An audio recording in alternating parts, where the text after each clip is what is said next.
Donnie and Dolly. The team is supported by ableauctions.ca. Closing your business? We can help.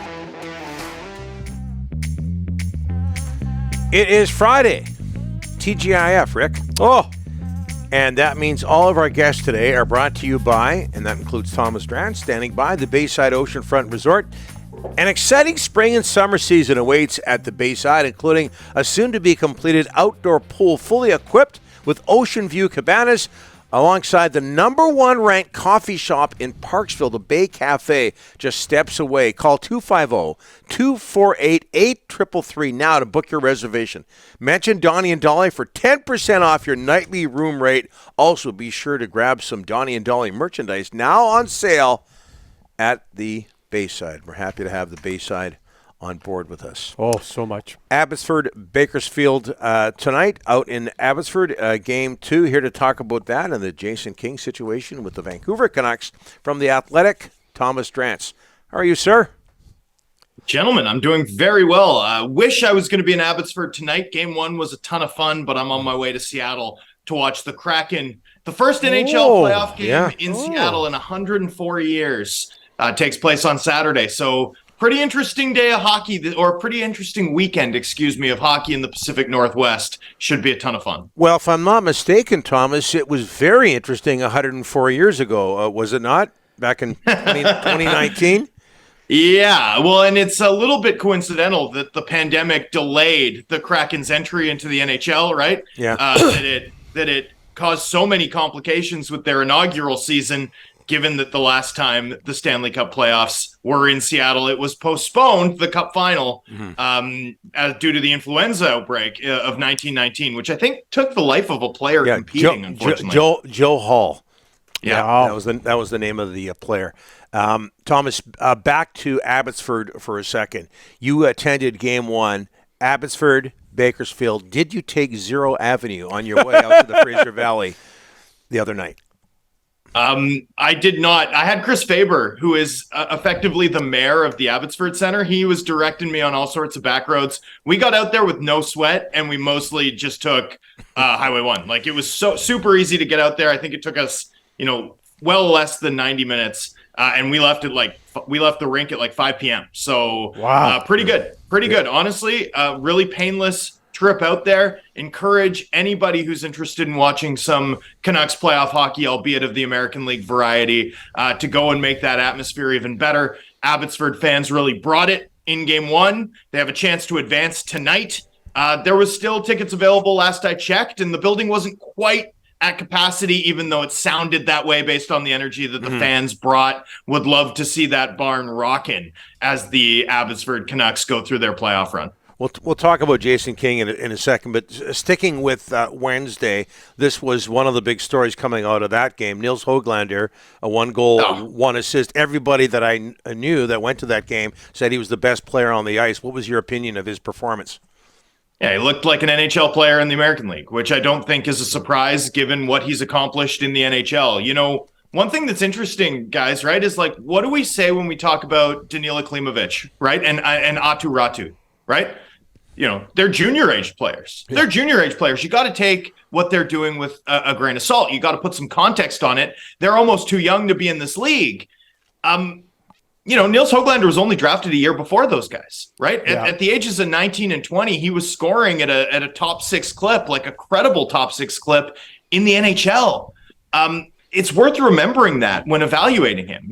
I don't know that Nils Höglander is going to be like a star first line player, but this is an NHL middle 6 guy, a credible NHL middle 6 guy today.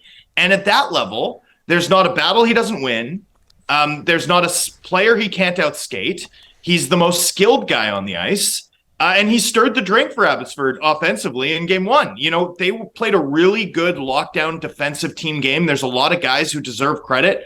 Christian Wolanin was imperious, dominant at that level. Spencer Martin pitched a shutout, looked quiet, looked rebuilt from a confidence standpoint. There were a lot of positives to take out of that game, but, in a game that featured a bunch of recent first-round picks, including guys like Dylan Holloway and Xavier Bourgault on the Bakersfield side, Nils Höglander was head, shoulders, maybe elbows above everyone else on that sheet in Game 1. Thomas, Jason King, no longer part of the coaching staff. Your thoughts? What happened there? Well, King was obviously promoted by Travis Green, and served as the eye in the sky for 1 year in the sort of Canadian only, the North Division bubble season in 2021. He ran the power play after Newell Brown's departure for 2 years, and let's not sugarcoat it. The Canucks power play was very good in his 2 years. Ninth best conversion rate in the NHL with King handling that portfolio. Ninth best goal differential.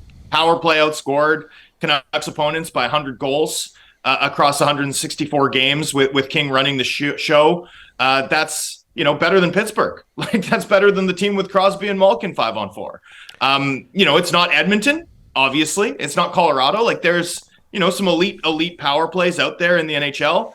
Maybe you feel that the Canucks have the personnel to be up in that echelon. I don't know that you can credibly say, to be totally honest with you, that King didn't get this team performing at a level commensurate with their true talent at 5-on-4. Top 10. That seems about right? Yeah. Top 10. That's what you'd expect from a team with Pettersson and Hughes and Miller and Bo Horvat for much of that stretch, right? You'd expect them to be top 10. They were. With the reports that coming out of David Quadrelli of Canucks Army that the Canucks aren't looking to replace King directly on the bench, I do think that poses some really interesting questions, right? I mean, Mike Yo's tended to be more of a guy who's likely to run the PK than the power play over the course of his career.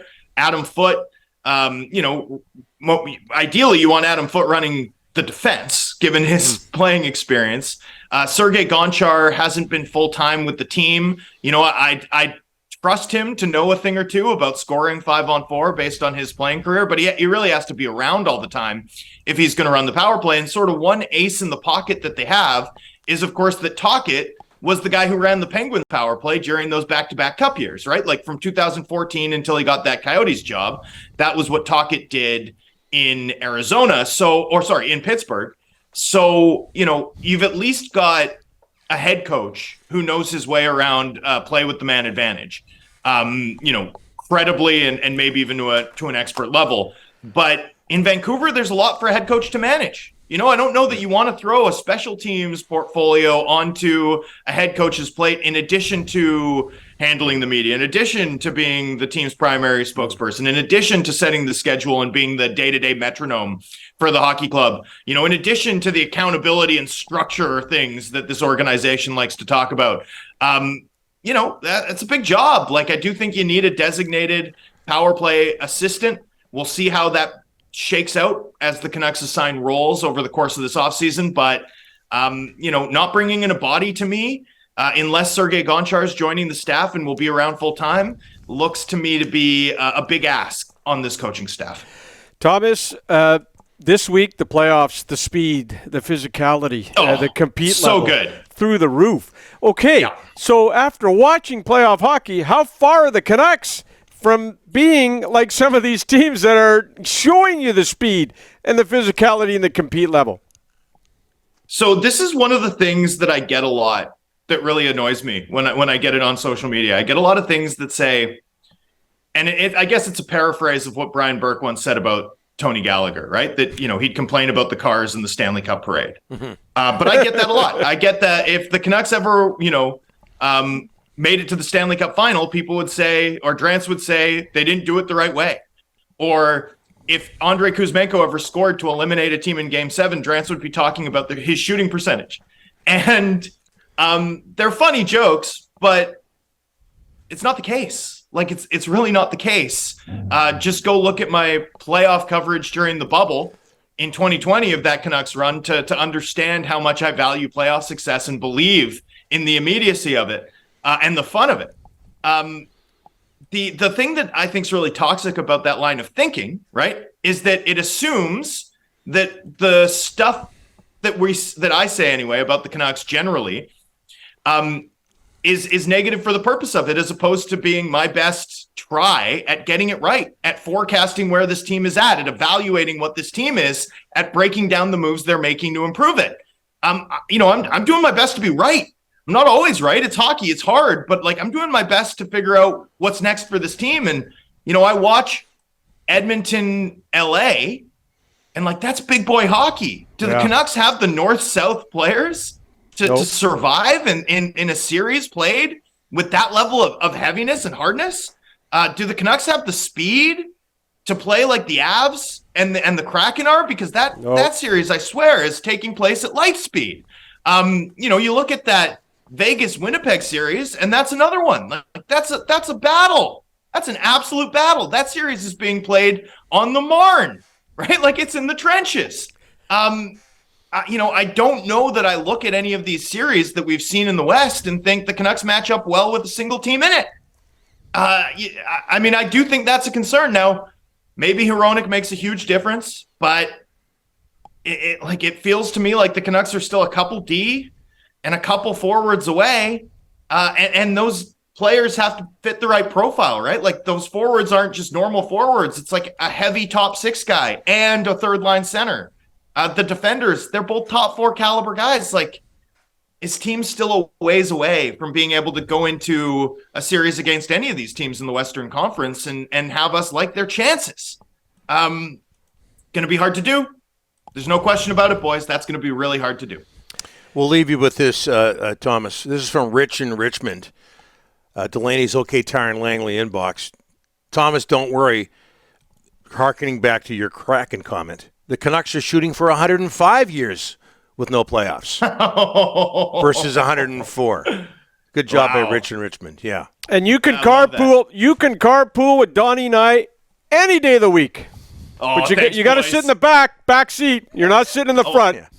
I didn't. Super fair. What if I call shotgun though, Rick? If I beat you to shotgun, I'm taking the front back seat or out. Bottom line. As long as Rick's not driving. Opening for Louis Pasaglia, by the way. You guys have now booked me to open for the Premier. I've opened for the Premier. I've opened for Trevor Linden. I think I did Scotty Bowman. Yep. Now I'm doing Louis Pasaglia. Like, my goodness, can you guys just like book a normal guest? Hey. Like, why you got me opening for the You're Monkeys? the best. You're the best warm-up act in the business. Yeah. Yep. I feel like Alice Cooper opening for the Doors in Cincinnati, where the whole crowd walked out. No. Before the Doors even came on stage. You're a honeymoon suite before Bryan Adams. I don't think that's a compliment, actually. Well, okay. No. Look it up. I'll take it, though. Look it up, Thomas. One time in Vancouver, years gone by, Led Zeppelin opened up for Vanilla Fudge. Wow. On the PE grounds. Wow. So look that up, okay? Things can change. Fudge. Hang in there, boy. Okay? Vanilla Fudge is what they call me on weekends anyway, boys. Hey, thanks so much. Be well. You and Rick both. Thanks. I appreciate it, Thomas.